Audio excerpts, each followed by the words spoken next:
2016. I want to say thank you so much for joining us online today. Now, if you're not subscribed to this channel, I will advise you to subscribe or hit the notification button so that whenever any new video comes on, then you can always join us. I want to say good morning, good afternoon, or good evening from wherever you're watching in the world.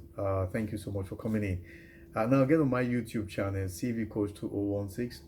Subscribe or get on my Facebook, CV Coach, or follow us on Twitter, CV Coach 2016, or follow us or get on my website, www.cvcoach2016.co.uk.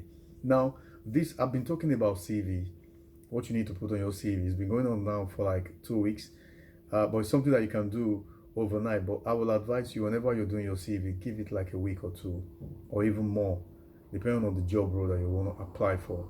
Now, this aspect is very, very important. It's talking about your educational background, or let me say your education and career skills that you have. Very, very important. Now, when you're putting this on your CV, focus on what they need for the job. Let me say that again. Focus on highlighting your career or your educational background on what they need for the job. Don't put in everything you've got. Definitely your GCE or GCSE needs to be there, or IGCSE, whichever one you've written needs to be there. But what you need to look at first of all is that the company is more focused on what you have for the role. So you might have read B Engine, BA, BSc, but if it's not relevant to the role, don't bring it up. Because what they'll do is this: by the time, so they find that what you have is not relevant to the role. You don't need it.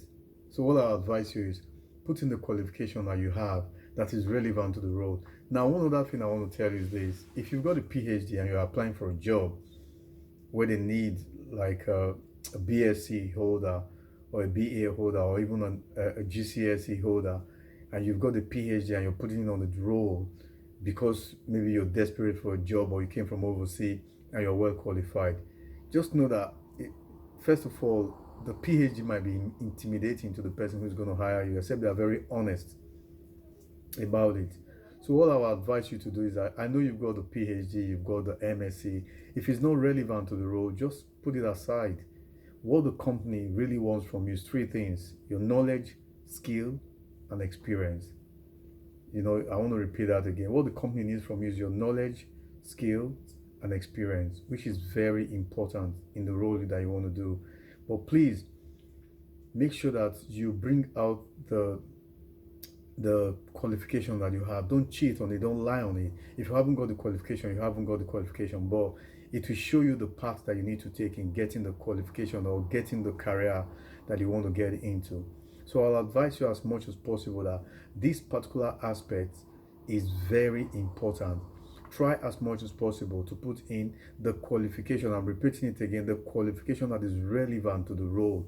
Don't include everything you've got. So if you're applying for different roles, you can then put in different qualifications that you have to match up that role. Because what the recruiter have in mind in this, when you come in, is this person that I'm recruiting or this person that I'm bringing in has got this qualification, because they need somebody that will move the business forward, not just somebody that's coming in because they have that qualification. So I'll advise you, put in the qualification that is relevant to the role. I want to say take care and bye for now. Now, don't forget to subscribe to my YouTube channel. Just hit the button for subscription, and I'll hit the button for notification too, so that when the video comes in, you're in. Now, I have a competition. At the end of this video, the person who watches it to the end, leave your comment.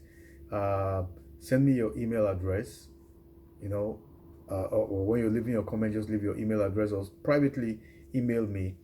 I'll do the full CV makeover for you, and I'll give you a template. Now, the template I'm going to give to you will be template that you're going to use for your own CV, and another template of a CV that has already been done. I think that's the best we can do for you.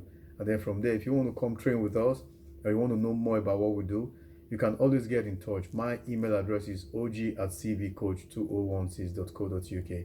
I want to say bye for now and take care.